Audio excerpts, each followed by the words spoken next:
मेरे प्यारे देशवासियों, नमस्कार। स्वतंत्रता दिवस की पूर्व संध्या पर आप सभी को मैं हार्दिक बधाई देती हूँ।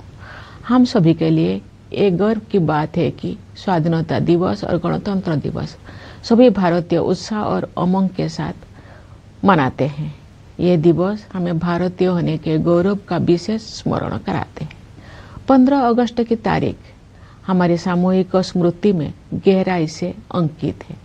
औपनिवेशिक शासन की लंबी अवधि के दौरान देशवासियों की अनेक पीढ़ियों ने ये सपना देखा था कि एक दिन देश स्वाधीन होगा। देश के हर हिस्से में रहने वाले पुरुष और महिलाएं, बूढ़े और जवान विदेशी शासन की बेड़ियों को तोड़ फेंकने के लिए व्याकुल थे। उनके संघर्ष में निराशा नहीं, अपितु बलवती आशा का भाव था।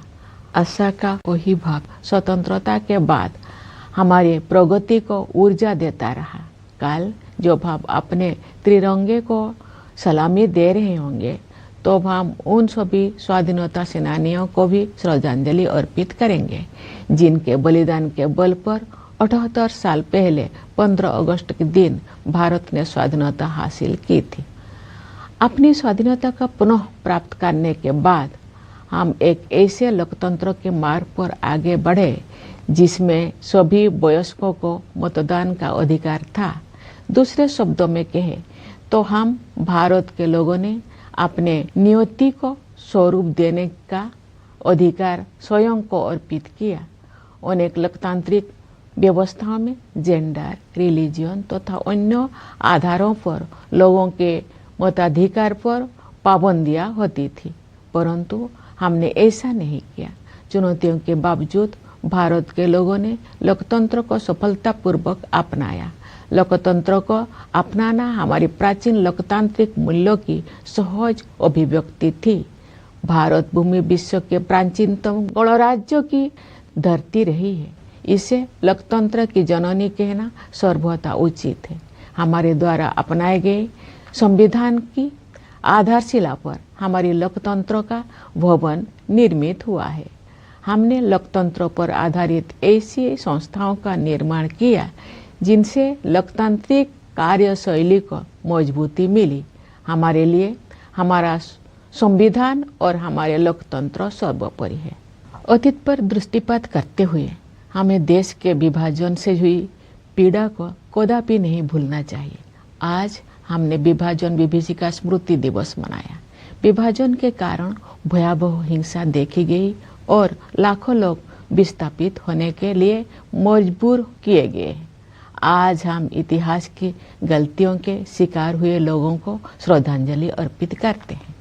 प्यारे देशवासियों, हमारे संविधान में ऐसे 4 मूल्यों का उल्लेख है जो हमारे लोकतंत्र को सुदृढ़ बनाए रखने वाले 4 स्तंभ हैं। ये मूल्य है न्याय, स्वतंत्रता, समता और बंधुता। ये हमारी सभ्यता के ऐसे सिद्धांत हैं जिन्हें हमने स्वाधीनता संग्राम के दौरान पुनः जीवंत बनाया है। मेरा मानना है कि इन सभी मूल्यों के मूल में व्यक्ति की गरिमा की अवधारणा विद्यमान है। प्रत्येक व्यक्ति समान है और सभी को ये अधिकार है कि उनके साथ गरिमापूर्ण व्यवहार हो। स्वास्थ्य सेवाओं और शिक्षा सुविधाओं तक सभी की समान पहुंच होने चाहिए। सभी को समान अवसर मिलने चाहिए। जो लोग पारंपरिक व्यवस्था के कारण वंचित रह गए थे, उन्हें मदद की जरूरत थी। इन सिद्धांतों को सर्वोपरि रखते हुए हमने 1947 में एक नई यात्रा शुरू की। विदेशी हुकूमत की लंबी अवधि के बाद स्वाधीनता के समय भारत घोर गरीबी से जूझ रहा था, लेकिन तब से अब तक के 78 वर्षों में हमने सभी क्षेत्रों में असाधारण प्रगति की है। भारत ने आत्मनिर्भर राष्ट्र बनने के मार्ग पर काफी दूरी तय कर ली है और प्रबल आत्मविश्वास के साथ आगे बढ़ता जा रहा है। आर्थिक क्षेत्र में हमारी उपलब्धियां साफ साफ देखी जा सकती है। पिछले वित्त वर्ष में 6.5% की सकल घरेलू उत्पाद वृद्धि दर के साथ भारत दुनिया की प्रमुख अर्थव्यवस्था में सबसे तेजी से बढ़ने वाले देश है। वैश्विक अर्थव्यवस्था में व्याप्त समस्याओं के बावजूद घरेलू मांग में तेजी से वृद्धि हो रही है।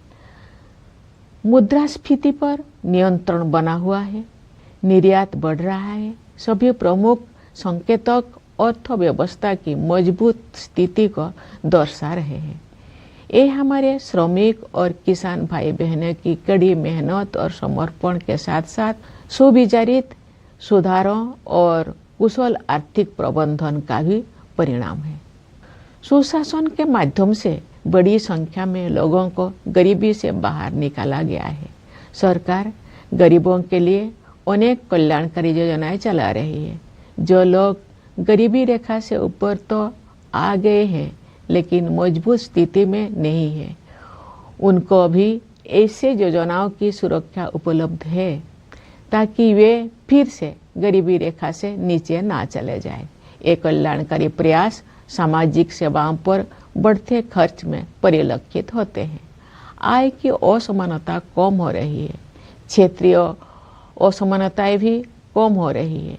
जो राज्यों और क्षेत्र पहले कमजोर आर्थिक प्रदर्शन के लिए जाने जाते थे, वे अब अपनी वास्तविक क्षमता प्रदर्शित कर रहे हैं और अग्रणी राज्य के साथ बराबरी करने की दिशा में आगे बढ़ रहे हैं।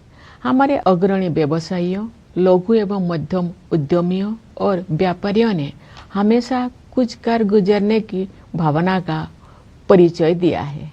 समृद्धि के सृजन के मार्ग में आने वाली रुकावटों को दूर करने की आवश्यकता थी। पिछले एक दशक के दौरान बुनियादी ढांचे में हुए विकास में ये स्पष्ट रूप से दिखाई देता है। हमने भारतमाला परियोजना के तहत राष्ट्रीय राजमार्ग नेटवर्क का विस्तार और सुदृढ़ीकरण किया है। रेलवे ने भी नवाचार को प्रोत्साहन दिया है तथा नवीनतम टेक्नोलॉजी से युक्त नई तरह की रेलगाड़ियों और डिब्बे का उपयोग किया जाने लगा है। कश्मीर घाटी में रेल संपर्क का शुभारंभ करना एक प्रमुख उपलब्धि है। शेष भारत के साथ घाटी का रेल संपर्क उस क्षेत्र में व्यापार और पर्यटन को बढ़ावा देगा और नई आर्थिक संभावनाओं के द्वार खोलेगा। कश्मीर में इंजीनियरिंग के ये असाधारण उपलब्धि हमारे देश के लिए एक ऐतिहासिक माइलस्टोन है। देश में शहरीकरण तेज गति से हो रहा है, इसलिए शहरों की स्थिति सुधारने पर सरकार विशेष ध्यान दे रही है। शहरी परिवहन के प्रमुख क्षेत्रों पर विशेष ध्यान देते हुए सरकार ने मेट्रो रेल सुविधाओं का विस्तार किया है। पिछले एक दशक के दौरान मेट्रो रेल सेवा की सुविधा से युक्त शहरों की संख्या कई गुना बढ़ गई है। शहरों के कायाकल्प और शहरी परिवर्तन के लिए अटल मिशन यानी अमृत ने ये सुनिश्चित किया है कि अधिक से अधिक घरों में नल से पानी की भरोसेमंद आपूर्ति हो और स्टोरेज कनेक्शन सुविधा उपलब्ध हो। सरकार ये मानती है कि जीवन की बुनियादी सुविधाओं पर नागरिकों का हक बनता है। जल जीवन मिशन के तहत ग्रामीण घरों में नल से जल पहुंचाने में प्रगति हो रही है। अपने तरह के विश्व की सबसे बड़ी स्वास्थ्य सेवा योजना आयुष्मान भारत के अंतर्गत विभिन्न कदम उठाए गए हैं। उन प्रयासों के परिणाम स्वरूप स्वास्थ्य सेवा के क्षेत्र में हम क्रांतिकारी बदलाव देख रहे हैं। इस योजना के तहत अब तक 55 करोड़ से अधिक लोगों को सुरक्षा कवच प्रदान किया जा चुका है। सरकार ने 70 वर्ष और उससे अधिक आयु के सभी वरिष्ठ नागरिकों को इस योजना की सुविधा उपलब्ध करा दी है, चाहे उनकी आय कितना भी हो। स्वास्थ्य सेवाओं तक पहुंच से जुड़ी असमानताएं दूर होने से गरीब और निम्न मध्यम वर्गों के लोगों को भी सर्वोत्तम संभव स्वास्थ्य सेवाएं उपलब्ध हो रही है। इस डिजिटल युग में ये स्वाभाविक है कि भारत में सबसे अधिक प्रगति सूचना प्रौद्योगिकी क्षेत्र में हुई है। लगभग सभी गांव में 4G मोबाइल कनेक्टिविटी उपलब्ध है। शेष कुछ हजार गांव में भी ये सुविधा शीघ्र ही पहुंचा दी जाएगी। इससे डिजिटल भुगतान तकनीकी को बड़े पैमाने पर अपनाना संभव हो पाया है। डिजिटल भुगतान के क्षेत्र में भारत कम समय में ही विश्व का अग्रणी देश बन गया है। इससे डायरेक्ट बेनिफिट ट्रांसफर को भी बढ़ावा मिला है तथा लक्षित लाभार्थियों तक कल्याणकारी भुगतान बिना किसी रुकावट और लीकेज के पहुंचना सुनिश्चित हो रहा है। दुनिया में होने वाले कुल डिजिटल लेन देन में से आधे से अधिक लेन देन भारत में होते हैं। ऐसे बदलाव से एक गतिमान डिजिटल अर्थव्यवस्था का निर्माण किया गया है, जिसका योगदान देश के सकल घरेलू उत्पाद में साल दर साल बढ़ रहा है। आर्टिफिशियल इंटेलिजेंस टेक्नोलॉजिकल एडवांसमेंट का अगला चरण है, जो हमारे जीवन में अपना स्थान बना चुका है। सरकार ने देश के एआई क्षमताओं को मजबूत करने के लिए इंडिया एआई मिशन शुरू किया है। इस मिशन के तहत ऐसे मॉडल विकसित किए जाएंगे जो भारत की विशिष्ट आवश्यकताओं को पूरा करेंगे। हमारी आकांक्षा है कि वर्ष 2047 तक भारत एक ग्लोबल एआई हब बन जाए। इस दिशा में सामान्य लोगों के लिए तकनीकी प्रगति का सर्वोत्तम उपयोग और प्रशासन व्यवस्था में सुधार करके उनके जीवन को बेहतर बनाने पर विशेष ध्यान दिया जाएगा। जनसामान्य के जीवन को बेहतर बनाने के लिए कारोबार को आसान बनाने के साथ साथ जीवन को आसान बनाने पर भी समान बल दिया जा रहा है। विकास तो भी सार्थक होता है जब हाशिए पर के लोगों तक सहायता पहुँचे और उनके लिए नए अवसर उपलब्ध हो। इसके अलावा हम हर संभव क्षेत्रों में अपनी आत्मनिर्भरता बढ़ा रहे हैं। इससे हमारा आत्मविश्वास बढ़ा है और विकसित भारत बनने की हमारी यात्रा की रफ्तार तेज हुई है। पिछले सप्ताह 7 अगस्त को देश में राष्ट्रीय हथकरघा दिवस मनाया गया। इस दिवस को मनाने का उद्देश्य हमारे बुनकरों और उनके उत्पादों का सम्मान करना है। हमारे स्वाधीनता संग्राम के दौरान 1905 में शुरू किए गए स्वदेशी आंदोलन की स्मृति में वर्ष 2015 से ये दिवस हर साल मनाया जाता है। महात्मा गांधी ने भारतीय कारीगरों और शिल्पकारों के खून पसीनों से निर्मित और उनके अतुलनीय कौशल से युक्त उत्पादों को बढ़ावा देने के लिए स्वदेशी की भावना को और मजबूत किया था। स्वदेशी का विचार मेक इन इंडिया और आत्मनिर्भर भारत अभियान जैसे राष्ट्रीय प्रयासों को प्रेरित करता रहा है। हम सबको ये संकल्प लेना है कि हम अपने देश में बने उत्पादों को खरीदेंगे और उनका उपयोग करेंगे। प्यारे देशवासियों, सामाजिक क्षेत्र में किए गए प्रयासों से संवर्धित समग्र आर्थिक विकास के बल पर भारत 2047 तक एक विकसित अर्थव्यवस्था बनने के मार्ग पर अग्रसर है। मैं समझती हूँ कि अमृत काल के इस दौर में आगे बढ़ते जाने की राष्ट्रीय यात्रा में सभी देशवासी यथाशक्ति अपना सर्वाधिक योगदान देंगे। मेरा मानना है कि समाज के 3 ऐसे वर्ग हैं जो हमें प्रगति के इस मार्ग पर आगे बढ़ाएंगे। ये 3 वर्ग है हमारे युवा, महिलाएं और वे समुदाय जो लंबे समय से हाशिए पर रहे हैं। अंततः हमारे युवाओं को अपने सपनों को साकार करने के लिए अनुकूल परिस्थितियां मिल गई है। राष्ट्रीय शिक्षा नीति के माध्यम से दूरगामी बदलाव किए गए हैं। शिक्षा को जीवन मूल्य से तथा कौशल को परंपरा के साथ जोड़ा गया है। रोजगार के अवसर तेजी से बढ़ रहे हैं। उद्यमिता की आकांक्षा रखने वाले लोगों के लिए सरकार ने सर्वाधिक अनुकूल वातावरण उपलब्ध कराए हैं। युवा प्रतिभाओं की ऊर्जा से शक्ति प्राप्त करके हमारे आंतरिक कार्यक्रम का अभूतपूर्व विस्तार हुआ है। मुझे विश्वास है कि शुभांशु शुक्ला की इंटरनेशनल स्पेस स्टेशन की यात्रा ने एक पूरी पीढ़ी को ऊंचे सपने देखने की प्रेरणा दी है। ये अंतरिक्ष यात्रा भारत के आगामी मानव अंतरिक्ष उड़ान कार्यक्रम गगनयान के लिए अत्यंत सहायक सिद्ध होगी। नए आत्मविश्वास से भरपूर हमारे युवा खेल जगत में अपनी पहचान बना रहे हैं। उदाहरण के लिए शतरंज में आप भारत के युवाओं का जैसा वर्चस्व है वैसा पहले कभी नहीं था। राष्ट्रीय खेल नीति 2025 में निहित विजन के अनुरूप हम ऐसे आमूल बदलाव की परिकल्पना कर रहे हैं जिसके बल पर भारत एक वैश्विक खेल महाशक्ति के रूप में उभरेगा। हमारी बेटियां हमारे गौरव हैं। वे प्रतिरक्षा और सुरक्षा सहित हर क्षेत्र में अवरोधों को पार करके आगे बढ़ रहे हैं।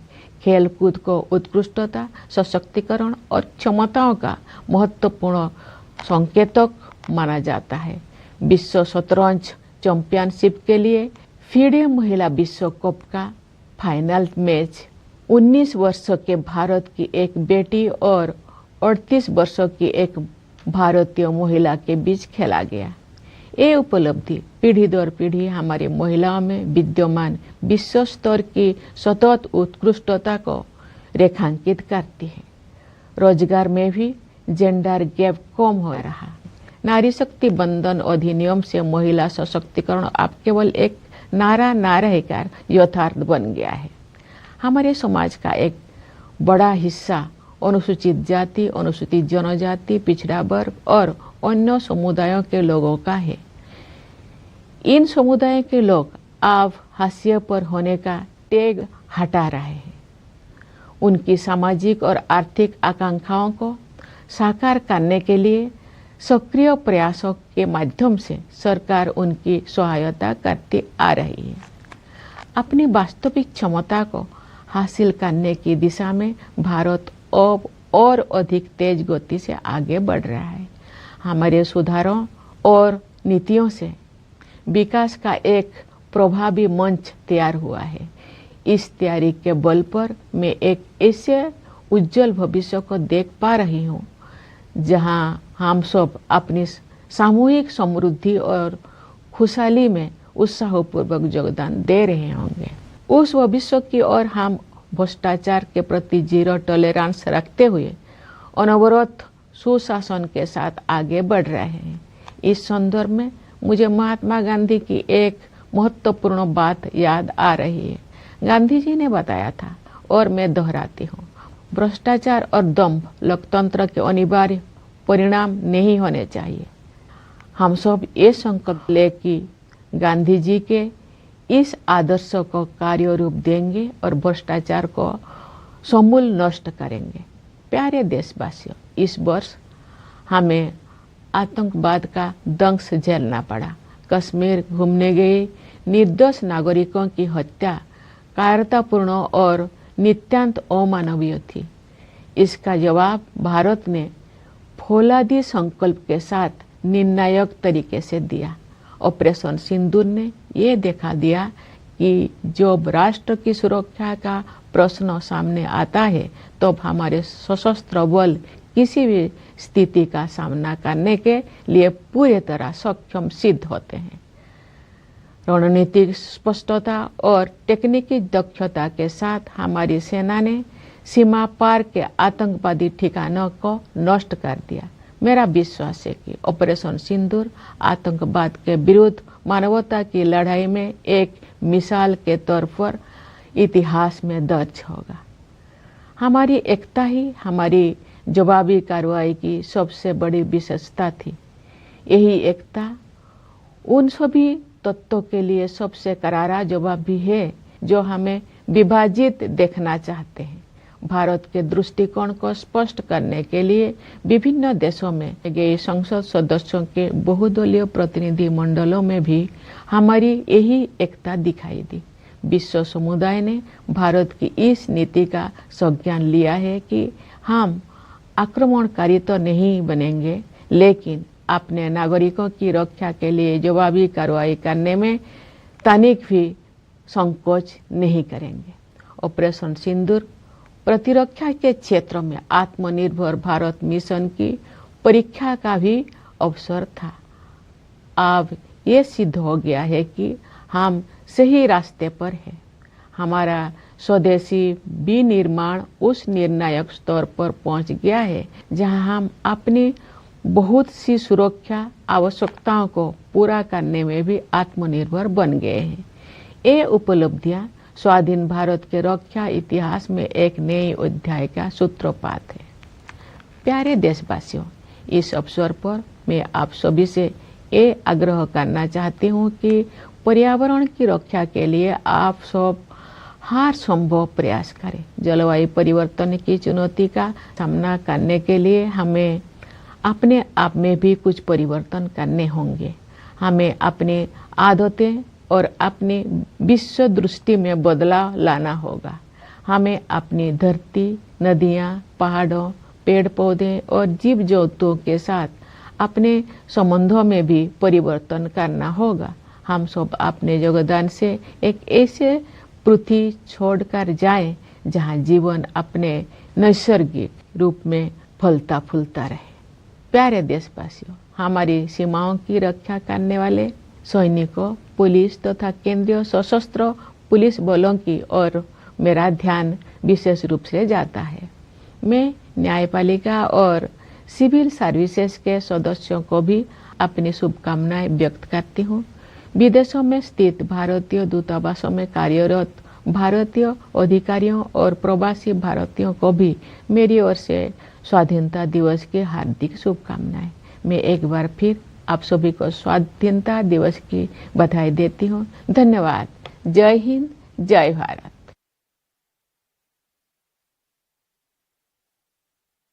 My dear fellow citizens, I extend my heartiest greetings to all of you on the eve of Independence Day. It is a matter of pride for all of us that Independence Day and Republic Day are celebrated by every Indian with zeal and enthusiasm. These are the days that specially remind us of our being proud Indians. The 15th of August is a date etched in our collective memory. During the long years of colonial rule, generations of Indians dreamt of the day of independence. Men and women, old and young, from all parts of the country yearned to throw away the yoke of foreign rule. Their struggle was marked by robust optimism, which has continued to propel our progress since independence too. As we salute the tricolor tomorrow, we will also be paying homage to the memory of all freedom fighters whose sacrifices on India independence on the 15th of August 78 years ago. After regaining our freedom, we also became a democracy with universal adult franchise. In other words, we the people of India put the power to shape our destiny in the hands of each of us without any restrictions of gender, religion and other factors that had barred many people from voting in other democracies. In spite of many challenges, the people of India made a successful transition to democracy. The transition was a natural reflection of our ancient democratic ethos. India had the oldest republics in the world. It is rightly acknowledged as the mother of democracy. When we adopted the Constitution, it provided the edifice of democracy. We built democratic institutions that strengthened the practice of democracy. We prize our Constitution and our democracy above everything else. As we look back on the past, we must not forget the pain inflicted by the partition of the country. Today, we observe Vibhajan Vibhishika Smriti Divas. Terrible violence was witnessed and millions were forced to relocate due to partition. Today, we pay tributes to the victims of the follies of history.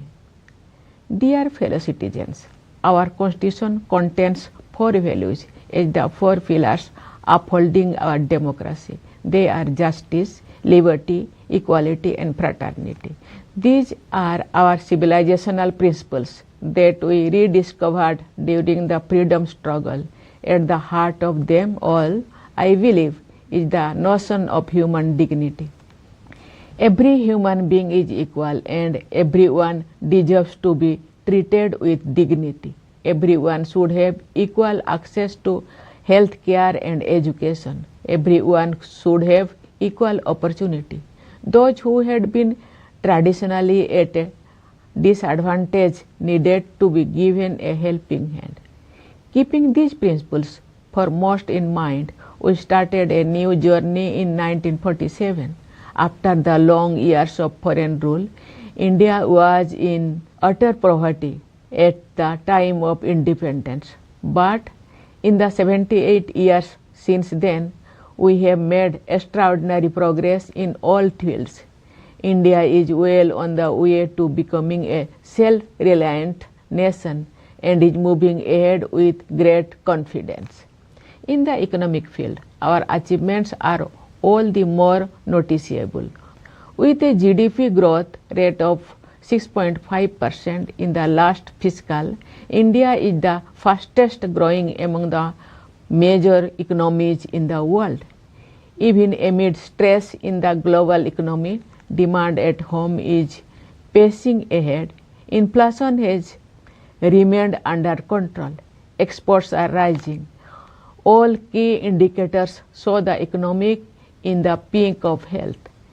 This is as much due to carefully calibrated reforms and sagacious economic management as due to the hard work and dedication of our workers and farmers. A large number of people have been pulled out of poverty through good governance.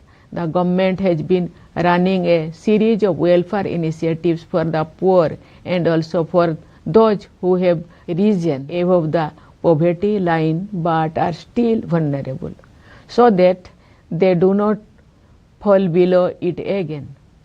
This is reflected in the rising expenditure on social services. Income inequality is reducing. Regional disparities are also disappearing.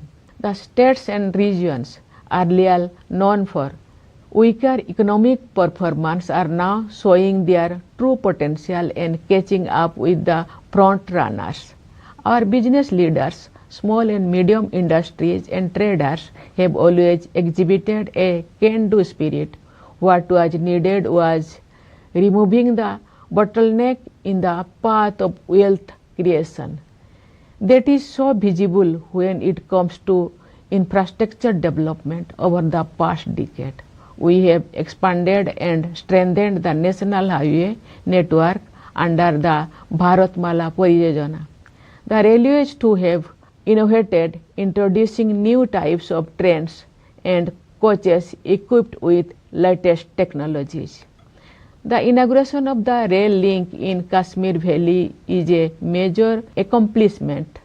Rail connectivity with the valley will boost trade and tourism in the region and open new economic possibilities.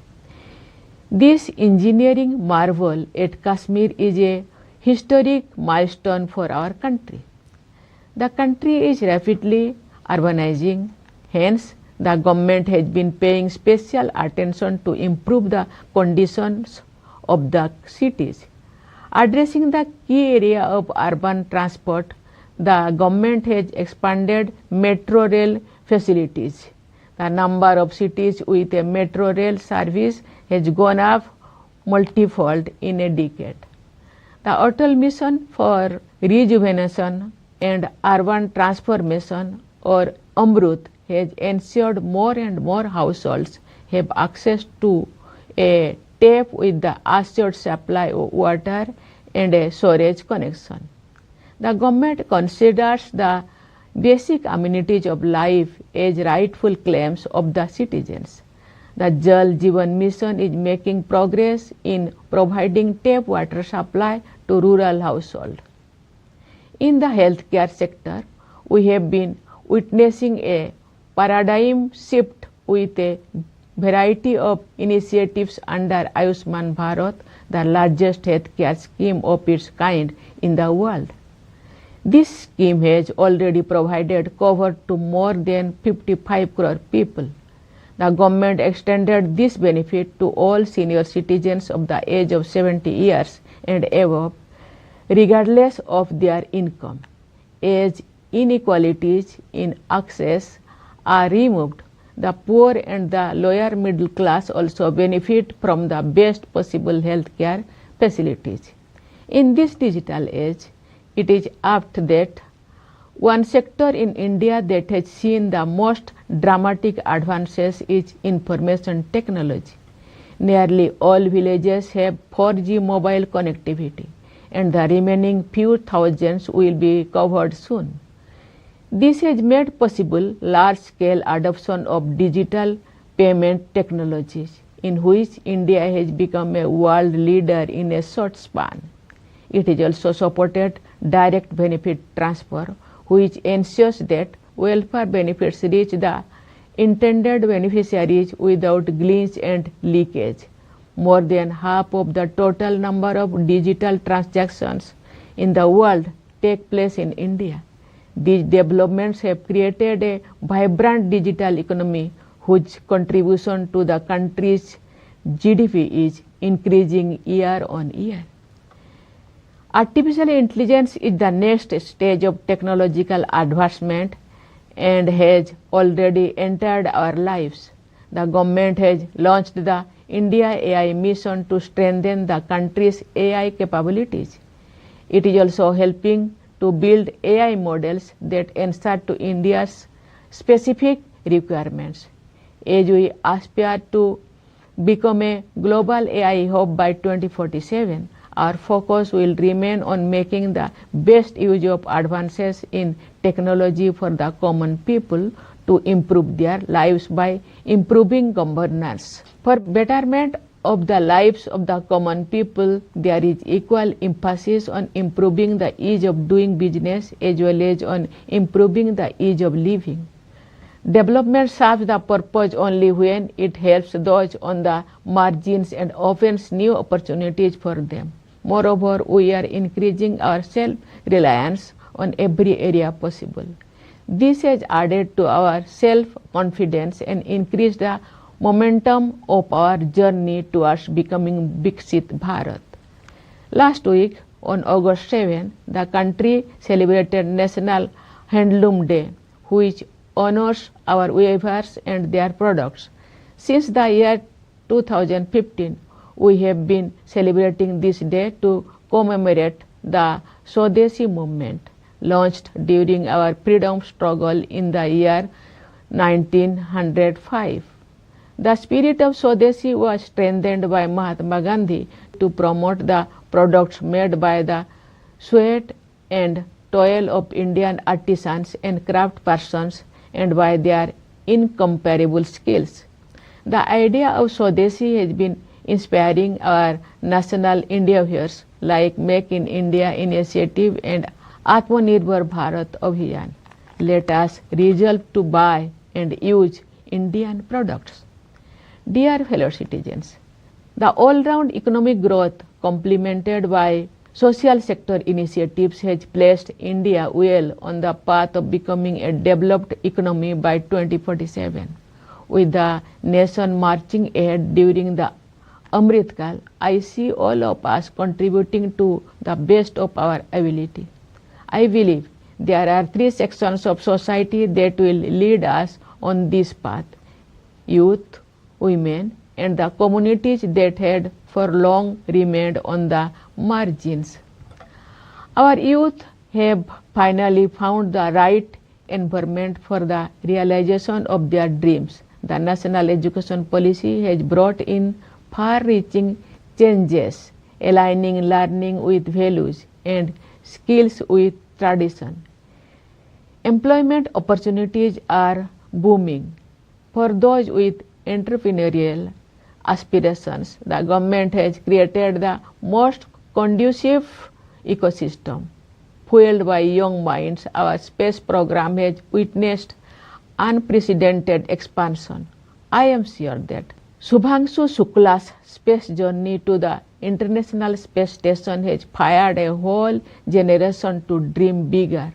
It will prove extremely helpful for India's upcoming human space flight program Gaganyaan. Brimming with a new confidence, our youth are making a mark in sports and games. Chess, for example, is now dominated by India's youngsters like never before. we foresee transformative changes which will establish India as a global sporting powerhouse under the vision contained in the National Sports Policy 2025. Our daughters are our pride.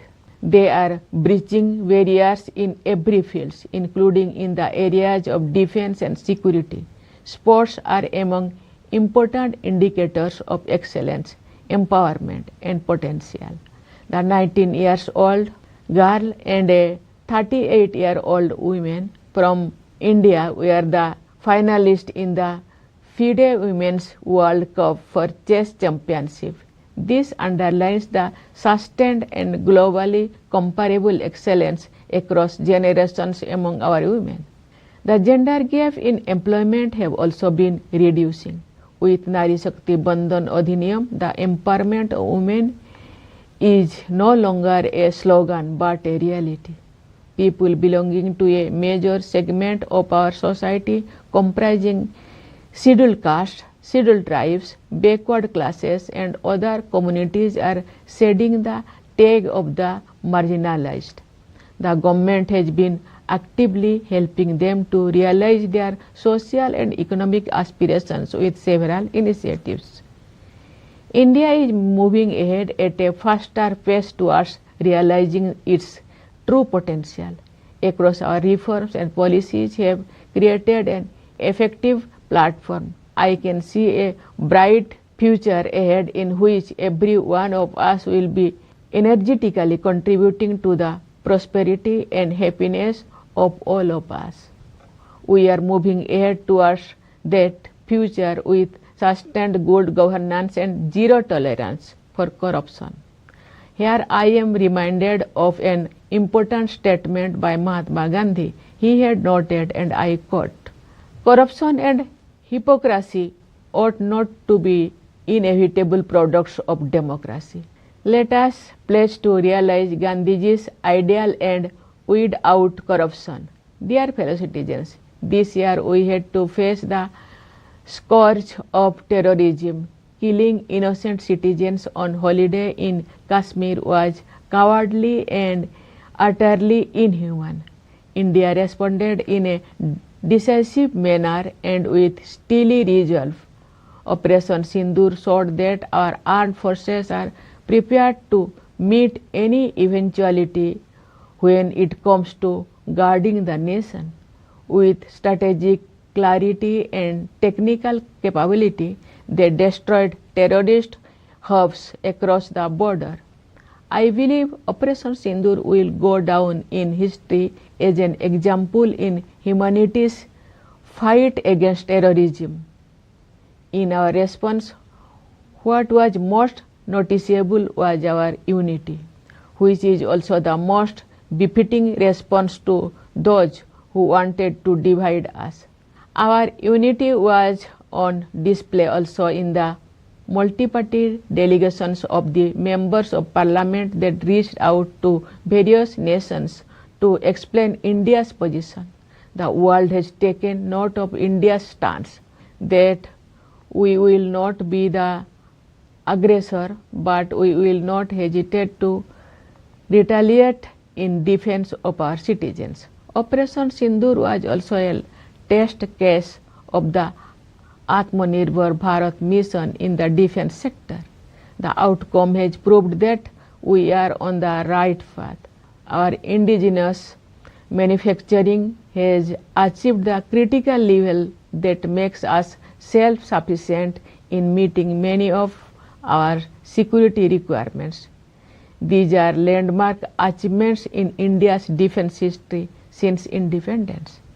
Dear fellow citizens, I would like to take this opportunity to urge all of you to do what you can to protect the environment.